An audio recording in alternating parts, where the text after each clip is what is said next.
Passo a palavra ao senhor Cleito Pinheiro, presidente dos Servidores Públicos do Estado do Tocantins, do Sindicato dos Servidores Públicos do Estado do Tocantins. Bom dia. Bom dia a todos. Primeiro, parabenizar o deputado Helenil da Penha, junto com a comissão, por abrir mais esse espaço de debate aí de interesse do servidor público, principalmente em relação à matéria que é de grande importância para nossas vidas e nossos familiares, que é onde nós vamos nos aposentar. Mas, deputado, eu vou, como o senhor já me conhece, e a maioria da casa, eu vou ser bem objetivo. A minha pontuação aqui, ela vai em cima da defesa do governo. Quando o governo ele trouxe aí a medida provisória no dia 28 de fevereiro, sem passar por nenhum trâmite legais na sua natureza de nascência, que primeiro deveria passar pelos conselhos do IGPREV, Conselho de Administração, e a partir de aí se passar pela Casa Civil e ser editada essa medida provisória. Mas, quando o governo diz que o motivo da redução do Conselho de Administração e Fiscal se dá em razão da falta de pessoas por parte do servidor público para sua composição, essa fala do governo ela não é verdadeira. E nós encaminhamos no dia 6 de maio para todos os deputados dessa casa, através de e-mail, tanto os ofícios que os sindicatos indicavam esses representantes com data bem antecedente, como determina a legislação, ou seja, 60 dias antes de vencimento de cada mandato, da parte do servidor era feita essa composição. Outro ponto que o governo trouxe aí como alegação para fundamentar a MP6 é a questão da falta dos representantes dos servidores públicos e não do governo. Eu gosto de trabalhar com números, deputado, inclusive a gente até passou isso por e-mail também. Esse mesmo caderno está no e-mail de cada deputado. Do período de 2017, de agosto de 2017, até agora, 16 de março de 2020, da parte do Conselho de Administração foram realizadas 11 reuniões. Dessas 11 reuniões, 90,9% presença do governo. 96,15 pontos presença do servidor. Então, esse discurso, está aqui os números e as atas estão todas anexas no e-mail de Vossa Excelência, como dos demais deputados. Quando se vem aqui a questão do Conselho Fiscal, também a mesma coisa. Tivemos aqui no período de 2017, e aí é onde eu vejo a questão mais grave, que é o primeiro conselho que precisa se passar a questão de prestação de contas, teve apenas 5 reuniões até março de 2019, que foi o último relatório, porque só teve outra reunião agora, quando o nosso companheiro Jorge assumiu. Dessas reuniões, 98% de presença por parte do governo e 98% de presença por parte dos servidores, ou seja, apenas 2% de ausência nessas reuniões, mas de ambas as partes. Então, esse argumento do governo, de que a falta por parte dos representantes dos servidores faz com que reduza o número de conselheiros para melhor funcionar as atividades do Conselho, ela não se procede. O que nós temos de concreto, que o governo, ao assumir o Estado, ele se deparou com muitos conselheiros de todos os poderes para ter uma efetiva fiscalização, como sempre foi feito, e isso preocupou por quê? Porque a partir do momento que o governador Mauro Carlesse assumiu, ele não repassou mais R$1 para o Instituto de Previdência. E isso ele sabe que é problema para ele, com tanto conselheiro e de todos os poderes. O que ele achou como alternativa? Diminuir o número de conselheiros, porque nem todos os poderes vão estar dentro do IGPREV defendendo o seu dinheiro.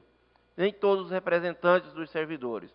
Então, nós queremos que a comissão, através de Vossa Excelência, reavalie os pontos, inclusive o CISEP mandou a minuta, a lei atual, mais a MP e uma proposta que nós entendemos que seria o ideal para poder manter a medida provisória. Nós não queremos que retire, não.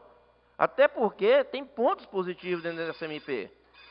Como, por exemplo, o Comitê de Investimento, que hoje ele é instituído através de uma portaria, ou seja, o comitê hoje ele é muito vulnerável, e nós tendo o Comitê de Investimento através de lei, isso para nós dá uma segurança maior com relação ao trabalho desses profissionais que são técnicos, que é quem faz a política de investimento do Instituto de Previdência.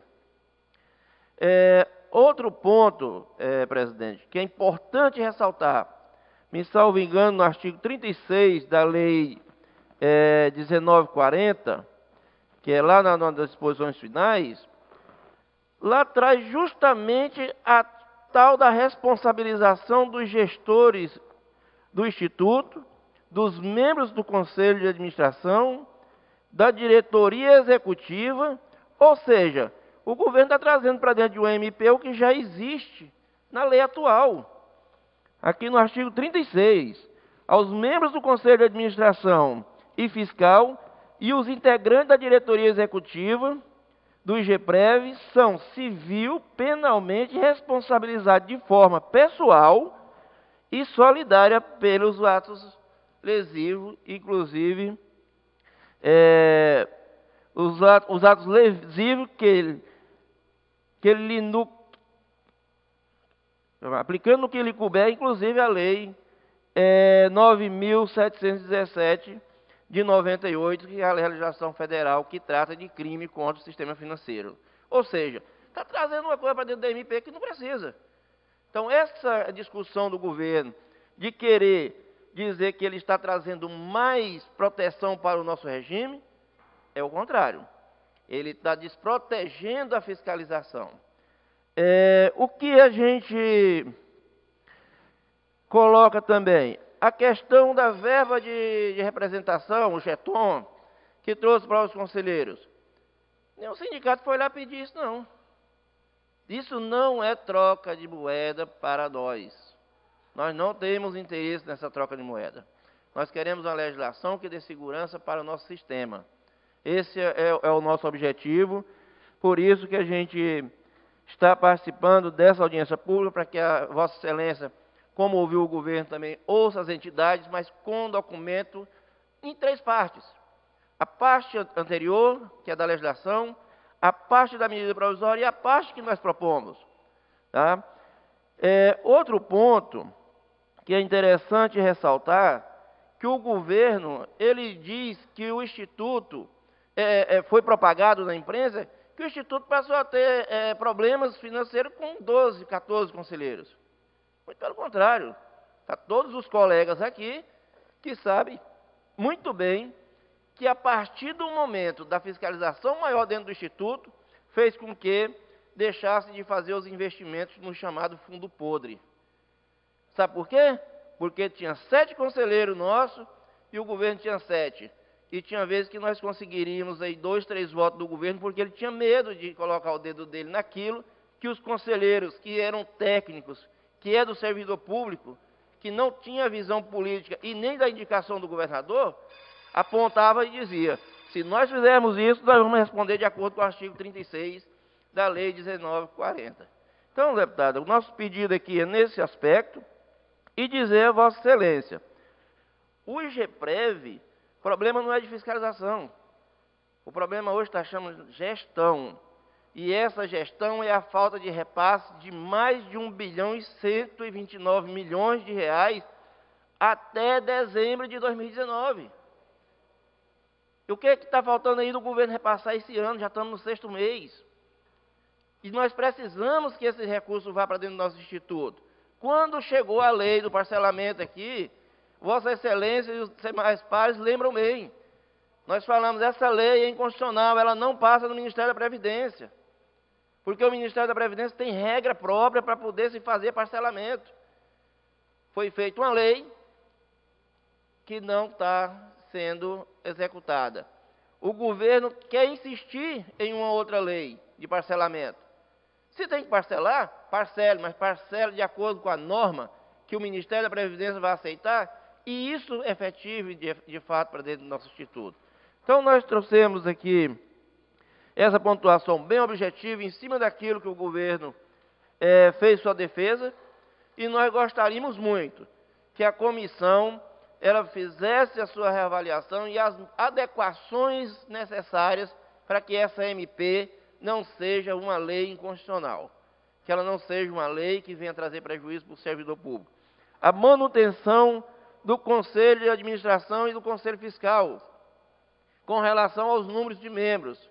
Então, nós queremos, sim, defender que a redação do artigo 8º da Lei 1940 seja mantido, com todos os seus incisos, para que garanta o Conselho de Administração com 14 membros, o Conselho Fiscal com seus 6 membros. Então, é isso que eu queria falar, presidente. Muito obrigado pela oportunidade. Se for necessário, posso fazer alguma intervenção. Bom, presidente, só para complementar algo que eu esqueci, o Conselho atual, composto aí por 6 membros, esse Conselho ele só foi composto mediante uma determinação judicial. O CISEP impetrou com essa ação no dia 19 de dezembro, uma ação civil pública do ano passado, e nós tivemos êxito agora no dia 5 de março de 2019, e foi aí que o governo fez a manobra de trazer essa MP com um número reduzido de servidores, de membros, para poder fazer a composição e tentar atender a determinação judicial. Só que essa designação, ela também burlou a Lei 1940, porque nós entramos com a ação civil sobre a 1940, vigente, o governo fez uma manobra no meio e aí diz que agora cumpriu a determinação judicial. Até nisso, o governo tenta fazer as manobras que ele acha que é possível para poder atender apenas os interesses do Estado. A outra questão também, presidente, que eu ouvi o presidente do IGPREV trazer para dentro da discussão, foi a obrigatoriedade de se fazer os certificados, que é o CPA 10, CPA 20, de acordo com a área de atuação de cada membro, de cada conselheiro, ele fazer esse curso desse certificado arcado pelo IGPREV. Só que ele tem que lembrar de uma coisa, esse CPA, ele já foi exigido desde a criação do Instituto de Previdência. O governo é que nunca aplicou. Desde a criação do regime de previdência, todo mundo tem que ter um mínimo de conhecimento da área atuarial. Agora, o que é que acontece? Como veio agora a medida provisória, ele aproveitou e disse, agora nós vamos dar para todo mundo o CPA. Pergunte o presidente do IGPREV e peça o relatório do presidente do IGPREV de quantos CPAs eles deram para contrato especial e cargo comissionado que não são do Instituto. Essas pessoas se qualificaram à custa do dinheiro do servidor público e foi embora prestar serviço de mercado privado, inclusive em bolsas de valores. Então, é bom a gente também saber o outro lado. E esse lado nós conhecemos. Isso o governo não apresenta.